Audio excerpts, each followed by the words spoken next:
Welcome to Make the Grade with the Success Doctor, Stephen Green, where you'll discover actionable strategies to help your student to reach their academic goals, to excel at standardized testing, and to plan for the college admissions process painlessly.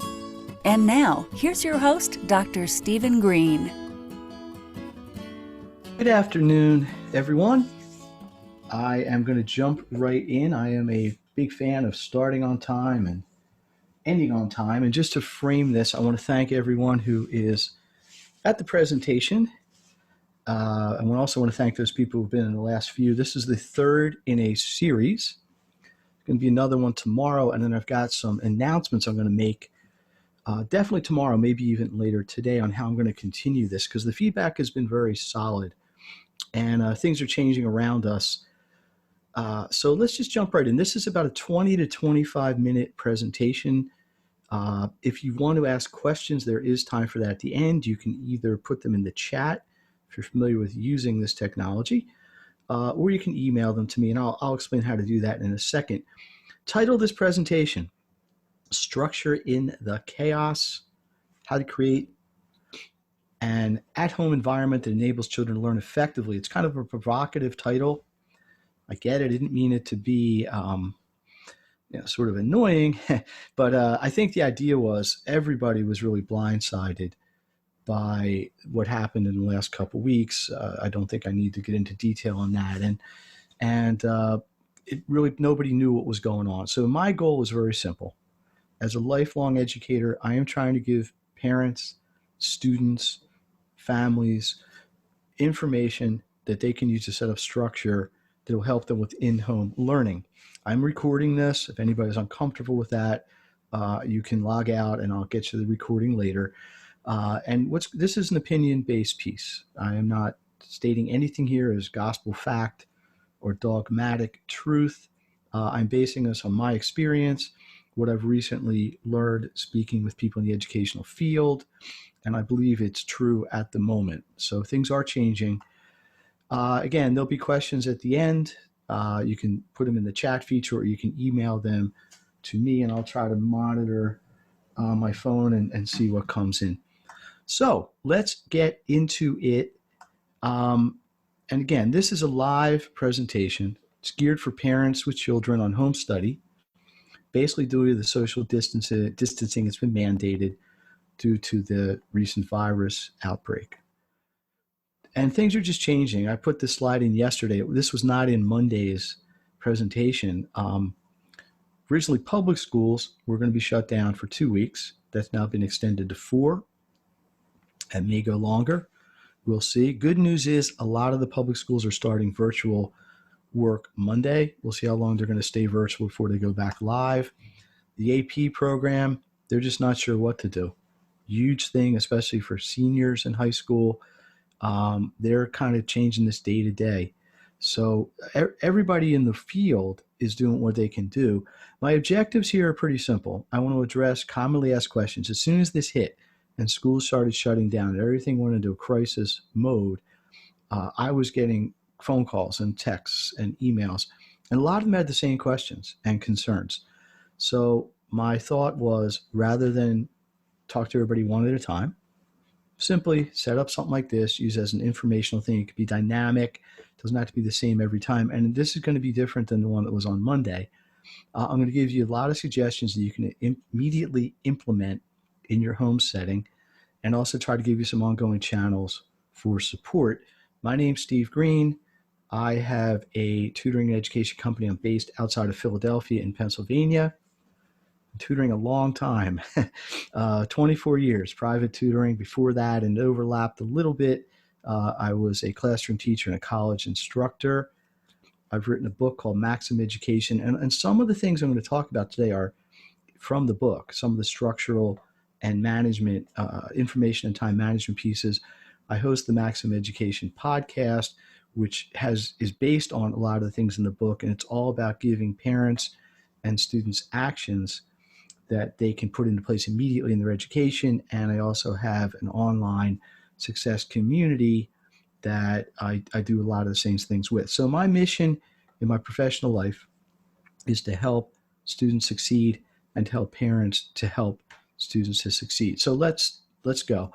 It's been a crazy period of time, not just educationally, across the board, socially, financially. Yeah, it's kind of a mess. So school's closed, parents are home, they don't know what to do. The kids are bored, the kids are complaining. As I said before, people are reaching out with questions. So for efficiency, for speed, I decided to do this series. So here are the most commonly asked questions. And again, this is a dynamic thing. This is different than it was a few days ago. Virtual, basically, best practices for virtual learning. What do we do? Asynchronous versus synchronous learning. I'll get into that. That's newer. How to create an effective home environment at home. Question number 2. To co-teach or not to co-teach. Best uses of online resources. And how do I get short and long-term support? Number 5 was the most commonly asked question. 6, number 2. And 3, number 3. Anyway, so number 1, virtual learning. First of all, virtual learning, let's define it. It would be when a child is learning, but they're not in a school setting. I'm not saying that is the only definition, but that's for the purposes of this presentation. There's a disconnect between where the teaching is happening. In other words, not in a classroom with a teacher administering it to whatever 15, 20, 30 children, and the student taking it in, processing it, taking notes, and so on. So anything that's happening without that direct touch, I'm going to call virtual learning. But my key, I think, on the parent end is to have a plan and to create projects. Some of this is going to be driven by the schools. If you're in a situation where your school is still providing work and they're providing deadlines, this is a lot easier to do. Many people are not in that circumstance. They're in this kind of vacuum waiting for this to relaunch, presumably Monday the 30th. I'm going to talk about a project I did with a kid. I had a parent come to me and said, listen, there's nothing going on. My kids are bored all day. They're playing video games all day, the usual complaints. And this is a student I work with. So I got with the student. I said, look, they wanted me to do something to keep them engaged. Kid was complaining, I don't want it to work. School's out. I said, look, we're going to do something, but I'm going to make it easy for you. Let's do something you want to do. What do you want to learn about? Well, I like baseball. Great. So we did a whole multimedia project and a multi-topical project about baseball.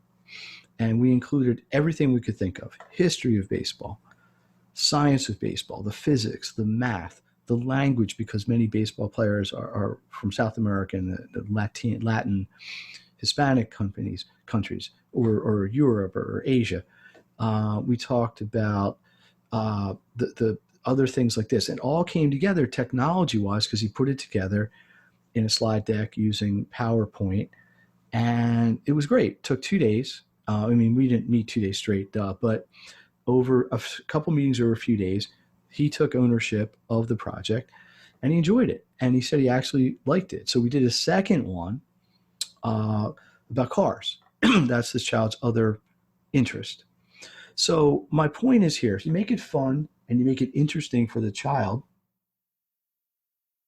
and you give them input, I think you can come up with some really neat things. It's kind of like the old sort of historically traditional homeschooling thing, where if you wanted to learn about art, you went to the art museum. I think logic would tell you the older the child, the more independence and the more input you'd want them to have. This baseball project would not have worked with a second grader. The child I'm speaking of was an eighth. Certainly anybody older than that and even a little younger could have handled it. I would use technology where it's appropriate. Technology is not going away. Pretty much every student I work with in my private tutoring practice is using technology, whether it's a Chromebook, a computer, a tablet, whatever. All the homework is based online. A lot of it's turned in online.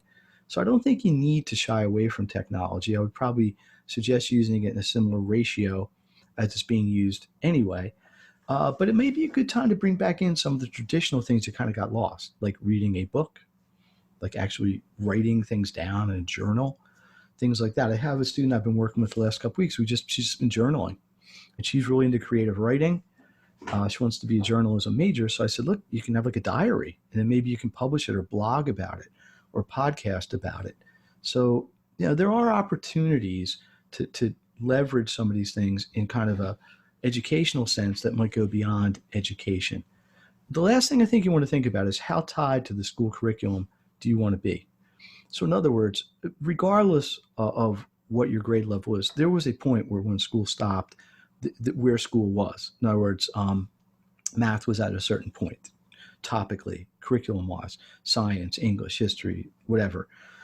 You could just research it. If you were learning, I don't know, about rectangles in math, do a little research on it. See what would come next. What are some applications of it?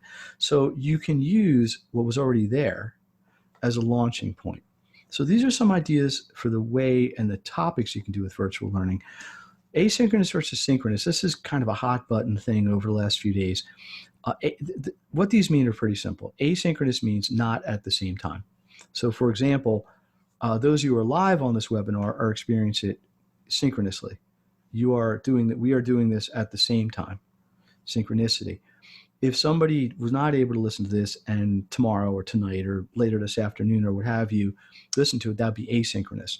So the idea would be if I'm teaching math, I'm a teacher, I may make a video of how to draw a line. And then I record it, I post it up in wherever the media is. Next day or within certain framework of time, child watches it, to some degree self-instructs, does an assignment to show some level of understanding. Yeah. Now, obviously, in school is synchronous. Teachers are in the room instructing.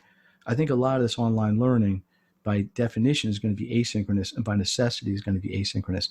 It does put more pressure on the children to basically teach it to themselves, or at least use the material, hopefully to be able to learn it on their own. How to create an effective learning environment at home. Okay, so number one, and this is a tough one if you're not used to being home with your kids. Number one, you got to have a good physical structure, okay? You have to have a good place where the work is getting done. And this is no different than it always has been. It does not make sense to do homework in the kitchen table while dinner's being cleaned up and there's noise and there's music and there's phones and there's television on and such and such. So I would create a good physical structure. Time-wise, temporally, I would treat this like usual homework time. I would structure it maybe between 2 o'clock and 4 o'clock. You're going to think of that as quote unquote school time. Now, if you're already in situations where you've got that going, then it might make it easier. Like right now, a lot of the people who do have learning are maybe in school 11 to 3, so maybe you do your homework 4 to 6. But I think this is up to the parents to define. I already touched on technology. My opinion is I would use it at the same ratio, so to speak, as it's already being used in school, because it is a research tool. The internet is an enormously excellent research tool when used properly. As a parent, I think you want to keep records. I think you want to have some accountability. But that's no different than when school is in. But I think the consistency, the time of day, the amount of time is really critical. Probably more so for younger children than older, because a high school child should already be fairly used to doing this and probably didn't need a lot of oversight. And then you got the independence versus dependence. I don't think it's realistic, especially when parents are stuck at home right now, for them to go off somewhere, do what they got to do, and expect, hey, guys, when I come back, I want all your math done. You got to be a parent in this situation as well. But the key, basically, a good physical structure where work can get done, set up times where work is expected, use the technology when appropriate, keep track of it, and have accountability and responsibility and consequences if it isn't done. Co-teacher, not to co-teach, that is the question. Co-teaching is when more than one person, most often multiple teachers, can address students. Sometimes they'll split things. You might have a math teacher and a science teacher in a fourth grade room, and then somebody comes in and teaches reading. But what's happened is the parents, because children are at home now, to some degree are becoming co-teachers. Again, this is no different than it is if a kid's doing homework and asks you a question. Hey, mom or dad, I've got to read this thing about Vietnam War. I don't really understand it. And you can come in and help them. This is no different than that. So the question is, what's the role of the parent? I think the role of the parent is exactly what it's always been, which is to help as much as you can when appropriate. What the role of the school is is to provide the context for what needs to be learned. Now, right now, that's a little bit off the rails. It's going to come back. It will happen. How it happens is a little bit up in the air, but the schools should define essentially the parameters of what needs to be learned with some deadlines. Your short-term expectations, long-term ones, I don't think are that much different unless the parent has to set them themselves. So I would look at it this way, and this is kind of maximum education stuff. I would define for your children situations that you expect to be done the next day. All right, it is Wednesday. This needs to be done by tomorrow. These few math problems, this science thing, this history, this. Okay? Then I think you want to also have some long-term things. Hey, we're going to read a chapter book. We have chapter 1 done Wednesday, chapter 2 Thursday, chapter 3 Friday, chapter 4 Monday. By next Friday, I want 8 chapters done and a summary. So I think this is where the co-teaching comes in. It's not really instructional co-teaching. It's more of managerial co-teaching. Online resources, this could be a 4-hour presentation just on its own. But first of all, options available, there are many. Just Google, just the internet, just searches. It's out. You can, this is no different. YouTube, big right now. Just type into YouTube, how do I do a graph a line? But I think the key is quality. Okay. I think the key is trying to filter out what is useful, pertinent information versus what is filler. There's some websites I've used and I've referred students and parents to that are really good, but the production's terrible. Or somewhere the production is awesome and it takes 3 hours to get 5 minutes worth of message out of it. So if people have specific questions on this, I'm going to defer and say just reach out and I'll try to answer your specifics. Like my kid has to learn how to balance a chemical equation. Do you have resources for that? Self-created ones can be really good. The big ones are like Quizlet, in other words, peer-to-peer. Students make these, they're shared, and things like that. You got the professional paid ones. A lot of schools pay for IXL, WebAssign. Different schools use different things. Then you got free versus paid. I don't think we're going to be out of school this long that it makes sense to go buy a curriculum. I do work with homeschool families and alternative education situations where people buy a whole year curriculum for the whole school, every topic, math, science, history, whatever, Spanish, and they're costly. It doesn't make sense for 2 weeks or a month, 3 months possibly. But I think that my summation here is you're going to get what you pay for if you're going to spend money. And I think you got to be careful of the quality. But the key is to match the online resources with what you're going to use them for and what you need them for. So how do you get support? Well, number one, I think you need to create the structure. I think you need to know what you want help with before you start asking for it. I have families within my tutoring where I am literally setting up a daily routine for their children. It's part of what I do. It's not what I usually do, but I can do it. So, hey, from 10 to 12, Billy's going to do this and Julie's going to do this. And from 12 to 2, we're going to take a break. And 2 to 3, we're doing this. And I'm essentially setting up kind of like a school-ish situation for them. But I think you want short-term goals. I talked about assessment. I talked about checkpoints. This should be parents monitoring and making sure that the children are doing what's expected of them.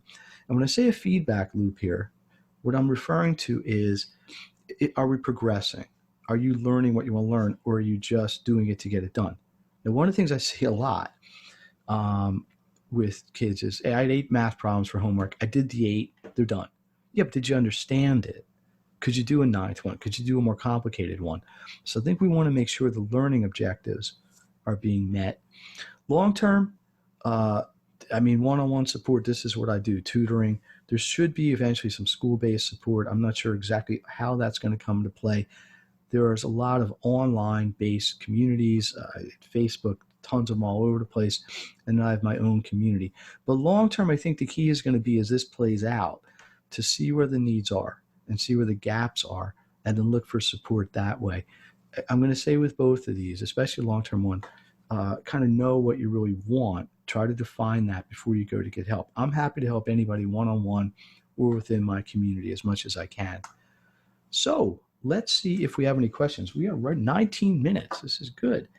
Um, all right, let's see. It's actually only one question so far, so I hope that means I'm addressing these things. The question basically is I have a third grader, a seventh grader, and an 11th grader.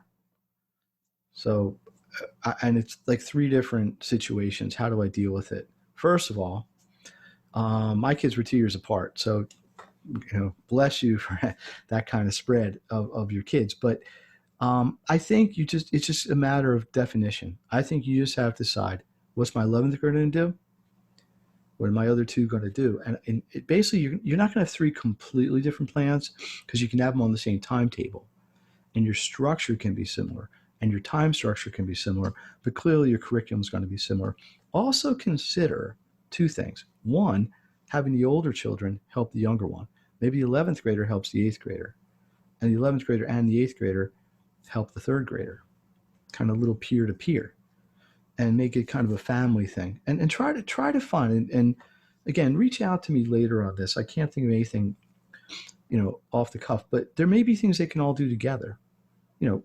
Intellectually there may not be a huge overlap, but you make it a situation where you can do a kind of a family project. Just remembered this. I had a family and they're doing a genealogy thing with one of the genealogy sites online. But what they're doing is they're adding to it and taking some of the screenshots and making albums and scrapbooks and turning it into a history lesson. So it's one of these kind of lemonade out of lemon ideas, but it works because anything can be a teaching moment, right? Anything can be a teaching moment. It doesn't always have to be academic. It can be life lessons. It can be, something beyond. The only other question I'm going to address here right now is somebody's asking, once school gets back, will this change? Well, my hope is this. I am always about, and this is a personal mission, giving people actions that they can use to support their children so their children can get the best they can be, whether that's an A or a B or whatever. It's about efficiency. It's about using systems and putting them into place and creating independence. I've had some students I've worked with for many years, and it's really interesting to see them grow and mature and become more independent as we work together over time. And I encourage that. So some of these things that are happening in this kind of crisis mode are things that are needed because we need to do them right now just to keep things stable. But a lot of them are also skills that will be very, very useful and very valuable once things return to status quo and once things get back to normal. The time management, the situational management, the structural management, the oversight by the parents, and everybody's busy. We all know that. But getting back to this could be a really good thing. So we're 22 minutes. My promise is 20 to 25. So we're right in there. I want to thank everybody that came on. The next one of these is tomorrow. I'm pretty sure 7 o'clock. It should be in all the emails. The replay is going to be sent out. It's also going to be posted up in the community. If you have questions, you can reach out here. So here's my email, sgreen@makethegrade.net. Again, I think the next presentation like this is tomorrow. The thing I'm going to think about doing, and I just have to figure out the structure on this, is to try to do a daily office hour, or maybe for a half hour, 45 minutes, maybe an hour a day if I can free it up, is just be online in an interactive forum. Anybody can come on in, ask questions. It might get a little chaotic if there's too many people, but I want to try to make myself available for that. You've got a lot of social media out there. I was looking today, a Facebook group for 8th graders in a certain township that we're all working together. Parent support groups, all sorts of things, local, some are national. I have my own community. I would love people to get involved in that. It's a great resource. And then again, the daily support meetups, which I'm hoping to do. I just have to figure out exactly how to make that happen, and I'll follow up with everyone on that. So I want to thank everyone. I hope, even if you get one takeaway from this that's valuable, that this has been a great use of your time. I went quickly because there was a lot to cover, and I don't think anybody wants to sit through a 2.5-hour presentation, including myself. But what I didn't want to do was not answer the general questions that are coming on. And I'm continuing to evolve this and add and kind of detract or take away, whatever the right word is, as the situation changes. So I appreciate everybody. If you could share this with anybody you think it'll help. I really believe the more people that get good quality, useful information, we're all kind of helping each other. So everybody be safe. Just do what everybody's saying you do. Stay in, be careful, wash your hands, use the, I got a gallon size of this somewhere too. And, we'll make it through this as best that we can. So I'll see you on the next one. Thank you. You've been listening to Make the Grade with the Success Doctor, Stephen Green. If you enjoyed this episode, be sure to subscribe. For more resources and support, please visit makethegrade.net.